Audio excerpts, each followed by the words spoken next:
My family disowned me for not handing over cash. Now they are incessantly pleading for forgiveness and a second chance. As a child, my family did not seem to have a lot of money, but we had enough to make it by. From the outside, we seemed to be very close. My parents, Kara and Stephen, made sure to instill the belief that family was very important, standing by my side through everything. My two younger siblings, Alex and Ryan, and I shared a bond that was mixed with love and a little bit of rivalry. In simple words, we all brought each other a safe feeling. I notice more and more how my family dynamic has changed since I started my first major post-graduation as a marketing executive in a well-known company. It was bliss. Having worked hard through internships and various side jobs, I made my way into the big leagues, and it paid off in an enormous way. I earned good money. I could finally afford a lot of the things I had always desired and, worst off, struggled. For some strange reason, I thought my family would share the happiness I felt for myself too. In the beginning, they were. They were pleased, celebrated my achievements while assuring me of their pride in me. However, they eventually changed. The discussions, which used to revolve around life, family, and what our ambitions were gradually more practical in nature. It started small, requests for assistance with bills or groceries. It was fine to me at first. After all, it is family helping family, right? It was easy for me to support them being in a better financial position. But these meager demands became much bigger ones. It was no longer simply covering the electric bill. It also included paying for repairs, bailing Alex out after he totaled his car, or paying for Ryan's tuition after he quit his part-time job. Money wasn't the issue. My parents would often need help in keeping things afloat at home. Without any second thoughts, I would wire the money. I did not want to see them struggle, which I believed was something I could prevent. At some point, I told myself it was short-lived. Once they managed to get back on their feet, they would stop making requests. But those did not stop. On the contrary, those grew in both volume and in severity.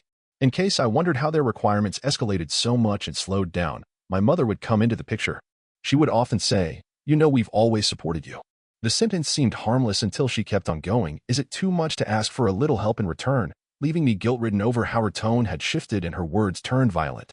There came a time when my cost stuck to their bare necessities was no longer accurate. I was now financing their way of living.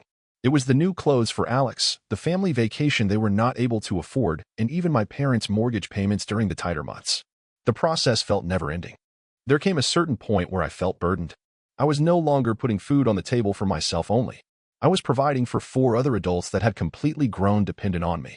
The moment I decided to say no or tried placing limits, I was met with either disappointment or anger. Everything changed in a matter of seconds one night. It was late, and I had just completed a demanding project for my client. My phone buzzed, and I received another message from my mom. "We need $5,000 for repairs on the house," was the message. This was not a request. There was no please or any kind of explanation, just a demand. I could feel my anxiety rising the more I stared at my screen. This month alone, I had supplied them thousands. How could they possibly keep demanding more money? I decided to call her in an attempt to stay collected and not lose my cool. "Mom, I don't have that kind of money to spare right now. I've already helped a lot this month," I explained. Her answer came as immediate as my statement. "You don't have money? Really, Emily? Are you telling me you can't spare $5,000 for your family with that job of yours? After everything we have done for you?" I felt an overwhelming emotion hit me like a massive wave of guilt. I always find myself feeling the same kind of emotions when she uses this tactic on me, but for some reason, I feel like something is different this time. "Mom, this can't continue anymore from my side. I have supported you over the years. I am not your financial institution." There was a moment of silence on the other end of the line, but she finally responded. I could tell she was furious. "So, after all these years, you're just going to abandon us? Fine, if that's how you want it, you're no longer part of this family. And don't bother calling us again." Before I could add anything more, she hung up. Unbelievable. My heart was racing. Could it be true that my mother hung up because I chose not to bail her out again? The reality dawned on me swiftly, which was astonishing to say the least. My family views, not me, but rather my wallet. An endless vault of cash. I cannot believe how low my family goes, not caring about my struggles, or the boundaries I have set so gallantly to protect myself. For them, it's purely about my capabilities. It felt like someone kicked me in the stomach. The very people who I loved and trusted as my family had chosen to abandon me the very moment I chose to take control. The sad thing? They had selected money over me. My night was full of tossing and turning as I replayed the entire conversation in my mind. There was a part of me that wanted to call, apologize, and do whatever possible to salvage the relationship. But the other side, the side that had been drained and abused over the years, was done. I had grown tired of being taken advantage of. I was tired of feeling like I was worth something only when I had money to give. The next few weeks went by without anything out of the ordinary. No texts, no calls, and no nothing. It was like I did not exist in my family's universe. And while it did hurt, there was also a feeling of relief that was out of the ordinary. I was untethered from the manipulative requests for money, the guilt trips, and the pressure. After several years, I felt like I could actually breathe. But somewhere, I knew that this wasn't it. Sure, my family cut me off, but it was only temporary and I knew I would hear from them eventually. They always came back. If you're not subscribed to our channel, there's a chance that you've never seen it. But if you are, good for you. You can find fascinating stories anytime you wish to watch and listen to them. The quiet was overwhelming. For the first time in years, I received no calls with requests of money and no messages filled with guilt. It was not that I missed their ceaseless attention. Even when they did not contact me, it filled me with a bizarre void. As weeks passed by, I understood that they had not just blocked me from accessing the money tree, they had entirely severed ties with me. It was like I had never been here. Initially, I sought to keep myself preoccupied with work. My position at the marketing firm was laborious, and it had been my go-to for escaping the overbearing requirements of my family. But after they were out of the picture, I found myself adrift in the lack of sound in my life. Their absence felt like a black hole. I had absolutely no clue what to do with the space I had wished for, but now that I had it, I was essentially rendered helpless. For some time, I told myself that it was probably for the best. I had created some boundaries, and they had acted out just like they always do, very dramatically and without any regard to how it affected me. But there was still some part of me that felt remorseful. Perhaps I was being too cruel. Perhaps there was a way that I could have tried to help them while still putting my well-being first. The questions ate away at me, but I set them aside. I had given them enough. Weeks rolled by, and still nothing. Not a single text or call came through. I thought that maybe this time, they were serious and cut me out of their life completely. The prospect was scary, but oddly freeing. I was completely by myself for the first time in my life, away from their control and demands. But it didn't last. My youngest brother Alex sent me a message. He texted me after a month and said, "Hey Emily, can we talk?" What was a surprise to me was the fact that I hadn't spoken to him in quite some time. I felt as though I was having a panic attack when I read that message. I did not want to respond to that text message given that I was being faced with a guilt trip or some kind of manipulation. However, he was never as entitled as my parents and Ryan. Along with the other siblings, he always demanded money from me, but still, I felt like he did not carry the weight of the family's expenses on his shoulders. Maybe he was willing to redeem himself and apologize or perhaps engage in a healthy conversation. In defiance of what I thought was right, I replied when I probably should have stayed quiet. "Sure. What's up?" was my almost instant response. He replied quickly if he could meet with me over coffee.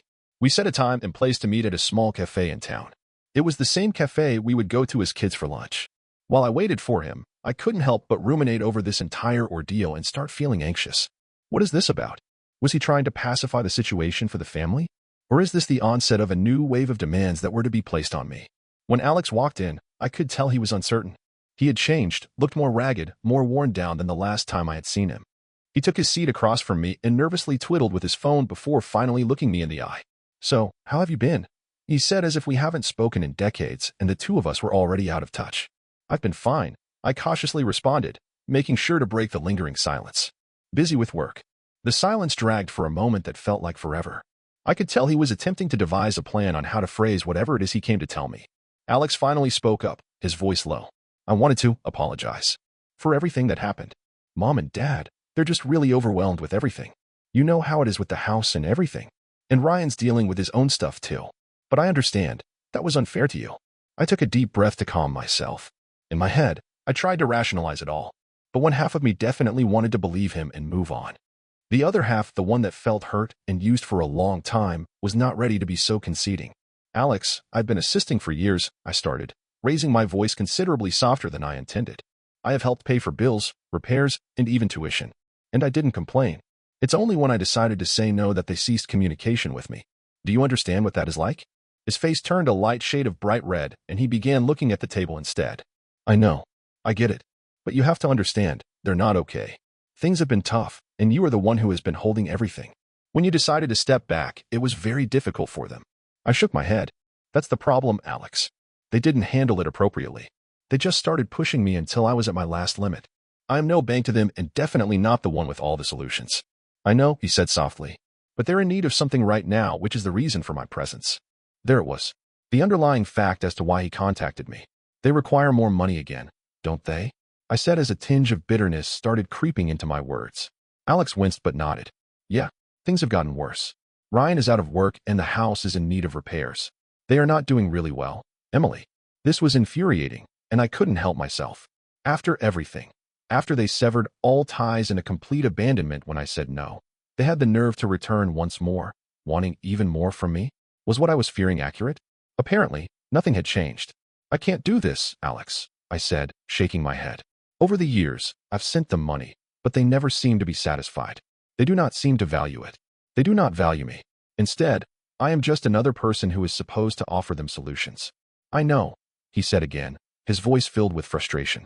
But they're family, Emily. They are your family. You don't simply leave. I didn't walk away. They cut me off because I refused to keep giving them money. That was a choice made by them, not me.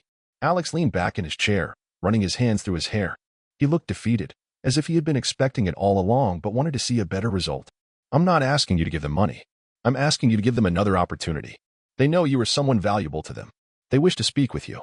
I didn't know whether to laugh or cry. Another chance? After years of being used and manipulated, after being cut off the second I said no, they were ready to talk? It was almost laughable. I am not sure that I can do that, I finally managed to say. My voice was laden with grief. I don't know if I have anything left to offer. I could not stop dwelling on what Alex said after our conversation. They were ready to talk.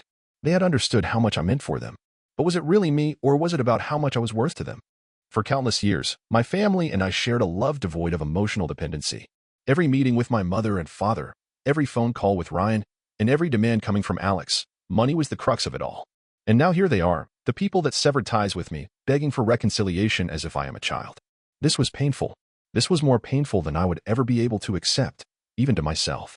For the next few days, I found myself replaying the conversation in my head. Part of me wanted to reach out and reconcile with my family, wishing to travel back to a time where money had not affected anything. However, the other side of me, the side that was starting to find peace in their absence, was scared. This part of me knew how it would all end. Only bringing them into my life would make me go back into the cycle of my life, guilt, manipulation, and endless demands for money. But they are my family.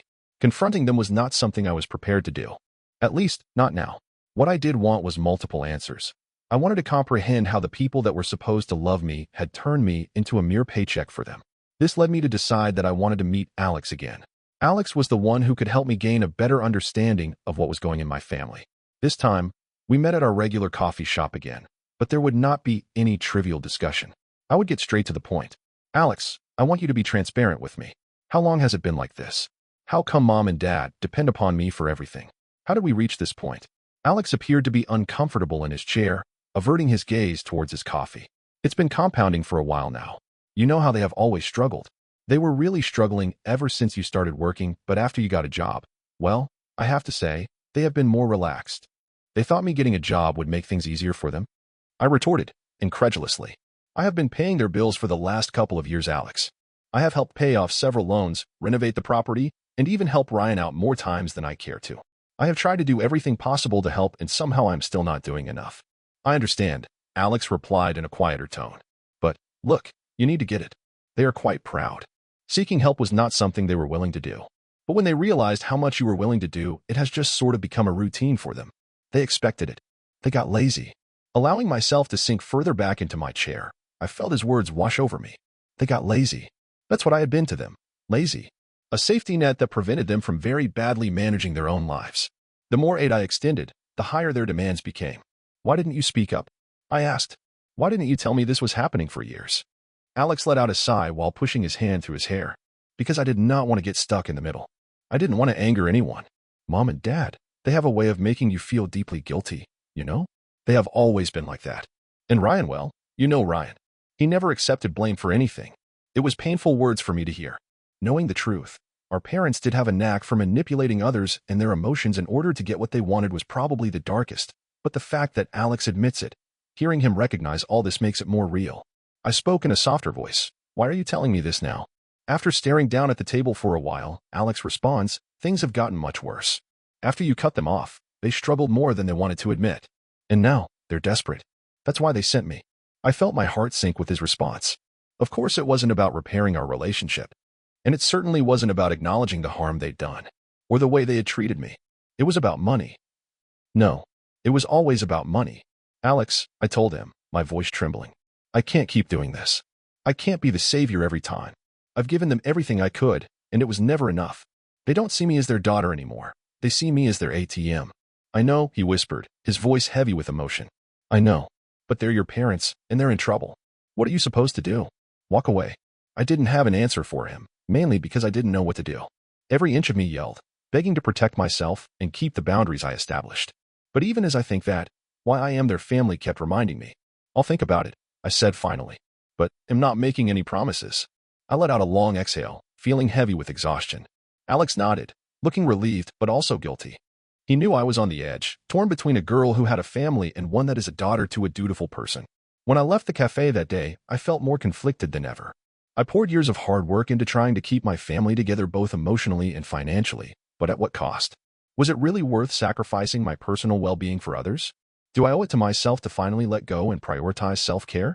It felt as if my family's dependence on me was a blanket that was slowly suffocating me, the feeling pressing down on me as I drove back home. The following days felt a whirlwind of turmoil.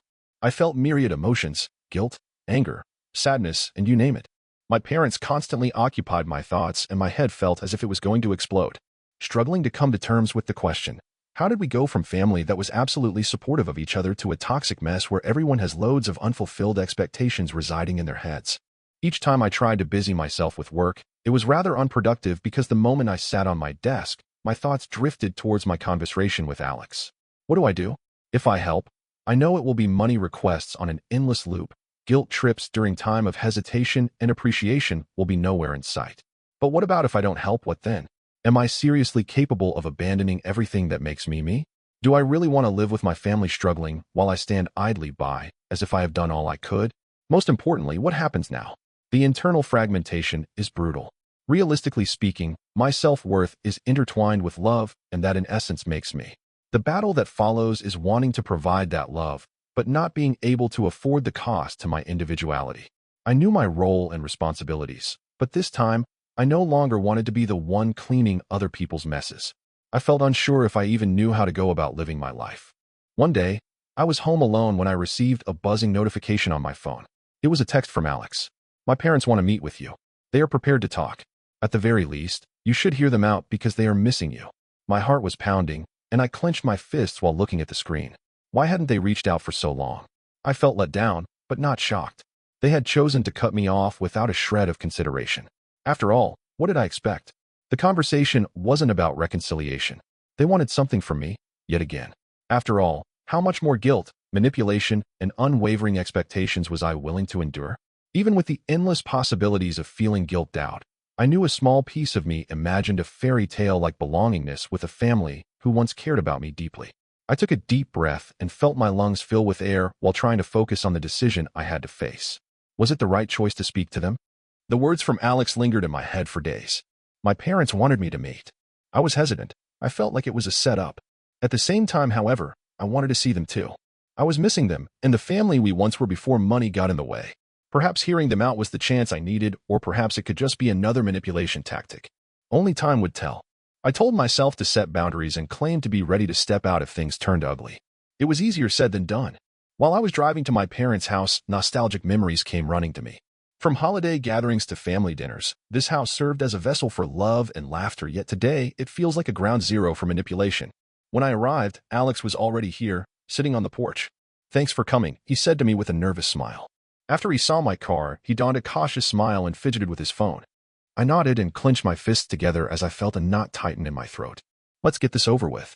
Each step toward the front door felt heavy. I felt as though I was carrying years' worth of unfinished business. Once I stepped inside, the lingering aroma of my mother's cooking hit me like a wave, reminding me of family gatherings and Sunday dinners. This time, however, it was different. It was marred by all that had transpired. My parents were waiting anxiously for me in the living room. My mom, Kara, was seated on the couch, with her hands on her lap, looking as though she were deep in thought. My father, Stephen, was standing near the fireplace and also looked tense. When I walked in, both my parents looked at me, but neither of them spoke. This was a very tense moment filled with silence. After a few moments, my mother spoke first. "Thank you for coming, Emily," she said gently. Her demeanor was accompanied by the guilt that I have become so familiar with. "We've missed you." At this stage, I was still standing since I had no interest in sitting down. "You missed me? Or you missed my money?" I asked. The room went dead silent.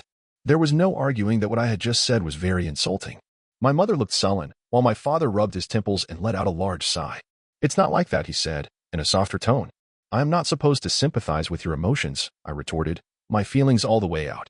Because during our last conversation, I was brutally cut off during the part where I said I wouldn't give you any more money. Since then, you haven't reached out. Not a single word. My sincerest apologies if I find it hard to believe this is about anything other than you somehow wanting something. My father remained quiet, but Mother chose to look upon her hands while Dad locked eyes with me in a very stern way. "We've been struggling, Emily," he said. "You know that.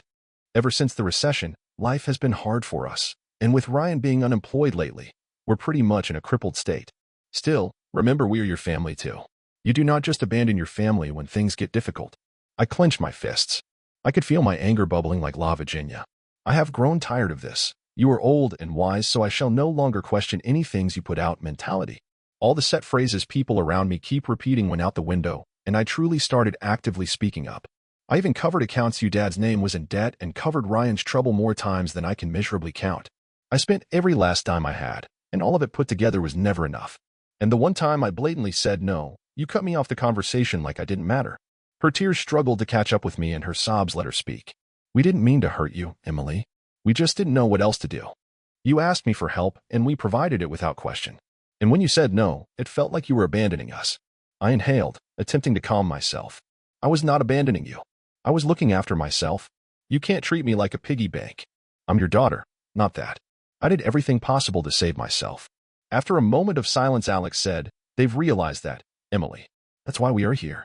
They understand they have been taking too much from you and want to make amends." "With what?" I asked bluntly. "It's exactly like I feel. It is very easy to say, but not easy to do what they want to do. It happens to few people, including me, that they have come here seeking something again." My father weakly nodded. "Yes, but we do have a lot of ways through which you will have to assist us," he agreed, his voice barely a whisper. Even so, he didn't want to admit it. "We do want to repair our bonds. We look forward to having you in our life. Your mother and I have been trying to figure out how this whole thing could work out without burdening you. We understand we set unreasonable expectations and changes are something we are ready to make." "I still don't believe you," I said, uncrossing my arms. "What would that look like?" My father looked at my mother and then returned his gaze to me. "We have considered selling the house and moving. We can't live shackled to you anymore. We must make changes to better manage our finances. We have spoken to financial planners to help us without debt. We realize we have been relying on you for too much." His words brought me a small glimmer of hope, but I was not inclined to believe them yet. "And Ryan," I started speaking and my tone got sharper, "because he has been one of the biggest drains on me. Every time he screws up, I have to clean up the mess." My mother finally spoke, but her tone grasped the surface of the sound barrier. Ryan has been trying to get a job. He knows he cannot keep bothering you. We have told him that. He is attempting, Emily. I promise." I wanted to believe all of them. I wanted to have the confidence that means tried to explain the reality was on a completely different path, that they were going to turn 180 degrees and do something about it. But I had received unkept promises before.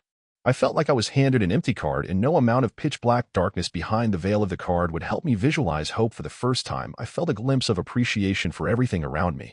But the painful reality stung me so hard that my trust came with a lot of shadows hiding behind deeply rooted anger for constantly being let down throughout my past. "Look, I need to know that this is real.